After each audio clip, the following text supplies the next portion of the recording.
우리 수강생 중 한 분이 또 기가 막히게 매도에 성공했다는 거 아닙니까? 2억 3천에 채권을 사서 3억 800만 원에 바로 매도에 성공했습니다. 기가 막히지 않나요? 채권을 제가 아까 2억 3천에 샀다고 했잖아요. 근데 대출을 얼마를 받았을까요? 2억 5,400만 원 받았습니다. 그럼 이거 풀피 아닌가요? 풀피였습니다. 당시 내 집이 생겼는데 돈도 생겼습니다.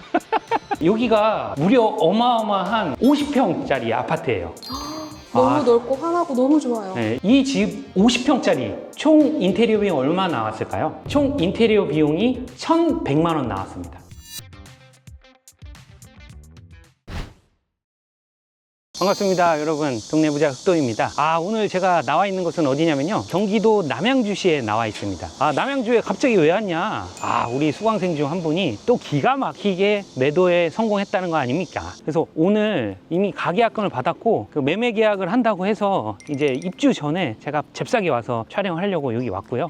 이 물건을 간단하게 제가 소개를 하면요, 이거는 그냥 일반 경매로 낙찰 받은 게 아니라요, MPL이라는 방법을 통해서 채권을 매입을 해서 직접 유입 투자까지 성공한 사례라고 볼 수 있습니다. 그래서 실제로 이거는 2억 3천에 채권을 사서 실제로 3억까지 입찰을 해서 낙찰을 받은 케이스고요. 실제 매도를 얼마에 성공을 했냐, 3억 800만 원에 바로 매도에 성공했습니다.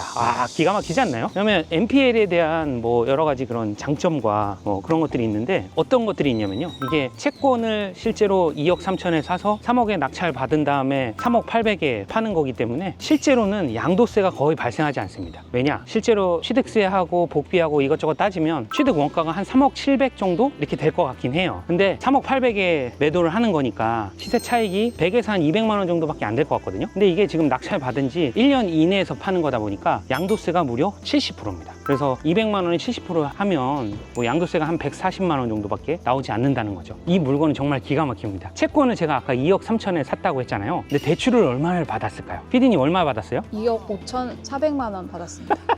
그럼 이거 풀피 아닌가요? 풀피였습니다. 당시 내 집이 생겼는데 돈도 생겼습니다.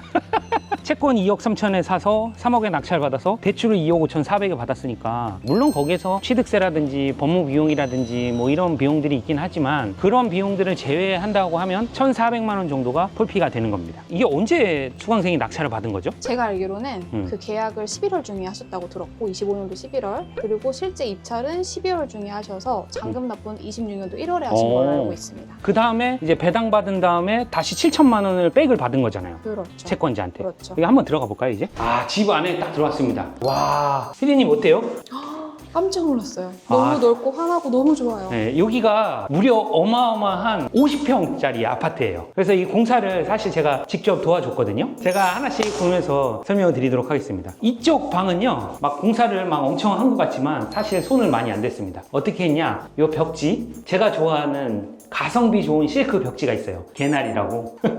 뭐 물론 되게 좋은 디하망이라든지 뭐 이런 브랜드도 있지만 저는 개나리 실크를 되게 좋아합니다. 그래서 개나리 실크를 하고 천장은 합지를 해요. 많이 우리가 생각보다 보지 않기 때문에. 그 다음에 장판은 KCC 1.8T로 했고요. 그 다음에 콘센트랑 스위치 이런 거 싹 다 교체를 했고요. 이제 포인트를 주기 위해서 방마다 이렇게 간접등을 이렇게 넣었습니다. 어때요? 괜찮지 않나요? 너무 예뻐요. 부디도 살아나고. 네, 그래서 이게 사실 뭐 별거는 아니긴 한데 그냥 이렇게 참조를 하시면 좋을 것 같아요. 그 다음에 두 번째, 정말 저는 다행이라고 생각하는 게요, 이 화장실이 그래도 어느 정도 깔끔했었다. 그래서 뭐 이거를 엄청나게 손을 댄다기보다는 그냥 수전 정도로만 이렇게 교체를 해서 그냥 깔끔하게 좀 청소하는 그 정도로 마무리를 했고요. 그 다음에 이쪽 방 한번 오실래요? 저 작은 방하고 사실 뭐 딱히 다른 게 없는 게 개나리 실크, 그 다음 합지, 1.8T 장판 이렇게만 하고 이쪽에 간접등 이렇게. 괜찮죠? 너무 좋아요. 그렇게 해서 나머지는 하나도 건들진 않았습니다. 그래서 그렇게 했고, 거실을 한번 볼게요. 우리가 인테리어나 이런 걸 할 때 저는 가성비 있는 그런 걸 되게 좋아하거든요. 그래서 최소의 금액으로 정말 엄청난 효과를 낼 수 있는 게 어떤 게 있을까요? 저는 그 전기라고 생각해요. 그래서 여기도 보면 이쪽에도 지금 2개씩 이렇게 다운라이트를 넣었고, 그리고 이쪽 양 사이드에서도 이렇게 다운라이트를 추가로 넣었습니다. 그래서 뭐 나머지는 건들지 않으면서 다운라이트만 추가를 하면서 효과를 극대화 극대화하기 위해서 노력을 했어요. 그래서 이쪽에는 또 간접등을 이렇게 넣었고요. 이 베란다를 한번 나가볼게요. 여기가 원래 이제 보통 타일을 시공을 많이 하는데 원래 벽지로 돼 있었어요. 그래서 여기는 그냥 원래대로 벽지를 했고요. 그 다음에 이쪽은 조금 상태가 안 좋아서 이쪽만 타일을 시공을 했습니다. 아, 근데 여기 보니까 와, 1층인데 정말 기가 막히지 않나요? 왜냐면은 우리 집 앞에 바로 앞에 화단이 있는 듯한 그런 기분이 들어요. 그러다 보니까 너무 기분도 좋고 마음이 되게 편안하네요. 다음은 짜자잔. 아, 제가 가장 많이 신경 썼던 주방입니다. 주방. 그래서 이 등은 사실 원래부터 있었고 전혀 이상하지 않기 때문에 그냥 그대로 살렸고요. 그 다음에 제가 손을 댄 거는 여기 싱크대를 필름 시공을 했습니다. 그 다음에 이런 데는 뭐 오염을 좀 제거를 했고, 그 다음에 요즘 트렌드에 맞게 사각 싱크볼을 넣었습니다. 요즘에 주부들이 이런 사각 싱크볼을 엄청 선호하더라고요. 그래서 여기는 손댄 거는 필름하고 사각 싱크볼만 교체를 했고, 이쪽에 냉장고 넣고 수납장 있는데도 이렇게 필름 시공을 했습니다. 그리고 주방이 이제 자칫 밋밋할 수 있는 거를 다운라이트를 넣어가지고 했고, 이쪽에도 다른 방처럼 간접등을 넣어가지고 효과를 좀 극대화했습니다. 그리고 이쪽에 나와보시면 요 베란다 쪽이 있는데, 이쪽은 교체하면 되게 좋겠지만 돈이 많이 들어가는 관계로 그냥 깔끔하게 청소하는 수준으로만 했습니다. 그 다음에 한번 볼까요? 요거는 또 다른 방인데요. 여기도 다른 방하고 마찬가지로 실크 벽지, 합지 천장, 그리고 요 방 전체가, 이 집 전체가 걸레바지가 없어가지고 걸레바지만 이렇게 새로 한 겁니다. 그래서 걸레바지도 새로 했고, 그 다음에 여기는 뭐 필름이나 이런 건 따로 하지 않고 다른 방하고 똑같이 1.8T 장판 이렇게 했고요. 다음으로는 안방인데요. 아, 안방이 또 다른 방하고는 조금 차별점을 둬야 되지 않겠어요? 그러다 보니까 뭐 실크 벽지나 합지, 뭐 장판 이런 거는 똑같이 했는데 다른 방에는 넣지 않는 다운라이트를 안방에는 했습니다. 그래서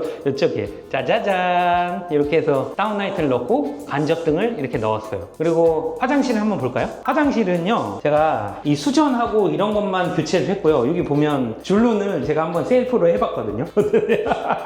근데 아무래도 이건 전문가가 해야 될 영역은 전문가한테 맡기는 게 맞지 않나 그렇게 생각을 합니다. 이 집 50평짜리 총 인테리어 비용 얼마 나왔을까요? 궁금하시죠? 네, 너무 궁금해요. 총 인테리어 비용이 1,100만 원 나왔습니다. 어마어마하네요, 진짜. 네, 이 정도는 정말 괜찮은 금액이라고 저는 생각을 하고요. 물론 이게 금액이 많이 안 나올 수 있었던 거는 샤시를 교체하지 않고, 그리고 필름 시공도 일부만 하고, 그리고 화장실도 수전이나 이런 것만 바꾸면서 조금 가성비 있고 최적화할 수 있게 그렇게 했었던 것 같고요. 이제 물론 이게 낙찰 받고 긴 시간 동안 안 팔리거나 뭐 그런 건 아니고, 이제 기존에 거주하던 임차인이 오래 거주를 하게 되면서 임차인한테 다 월세를 다 받았습니다. 월세를 다 받았기 때문에 그냥 편안하게 기다릴 수 있었던 것 같고요. 그래서 다시 정리를 하면 2억 3천에 매수를 해서 인테리어 비용 1,100만 원 투자해서 3억에 매도를 했어요. 피디님, 그 MPL로 이렇게 대형 아파트를 단기 매도를 할 때 사실 사람들이 제일 걱정하는 게 뭔지 아세요? 뭔가요, 선생님? 세금이죠, 당연히. 그래서 이거는 뭐 단기에 매도를 하는 거지만 개인 매매 사업자를 통해서 단기 매도를 하는 것은 아니고요. 개인 비사업자로 매도를 하는 거예요. 그래서 실제로 그 양도 차익이 한 200만 원 정도 날 것으로 예상이 되는데, 양도세의 70%를 실제로 납부를 해야 되는 경우라고 볼 수 있어요. 근데 비사업자가 양도세 70%를 내지만 무조건 단점만 있는 것은 아닙니다. 왜 그러냐? 이거는 이제 취득가액이 3억이고 법무비나 취득세나 이런 원가가 3억 한 600에서 700 정도 될 것으로 보이는데요. 개인 비사업자로 매도를 할 때는요, 부가가치세가 발생을 하지 않아요. 대형 아파트를 단기에 매도를 하더라도. 그래서 여러 가지 장점이 있지만 양도세 거의 나오지 않고, 그 다음에 부가가치세 내지 않고, 뭐 이런 장점이 있기 때문에 비조정 대상 지역에 있는 아파트를 단기 매도하는 데는 MPL만한 방법이 없다라는 겁니다. 그래서 우리가 뭐 서울에 있는 조정 대상 지역 내에 있는 아파트를 갖고 있는 분은 비조정 대상 지역에 있는 아파트를 MPL하고 활용을 하게 된다면 세금도 절세할 수 있으면서 훨씬 더 강력한 무기가 될 수 있다는 거죠. 저는 오늘 경기도 남양주시에 왔고요. 이 물건이 오늘 매매 계약이 예정되어 있는데 정상적으로 잘 계약해서 잔금까지 문제없이 받도록 끝까지 한번 신경 써보도록 하겠습니다. 그러면 저는 이제 매매 계약을 도와주러 부동산에 가는 걸로 하겠습니다. MPL을 통한 비조정 대상 지역에 있는 대형 아파트 투자, 저 흑도만 믿고 따라오면 누구나 할 수 있습니다. 그러면 지금까지 동네부자 혁도였습니다. 감사합니다.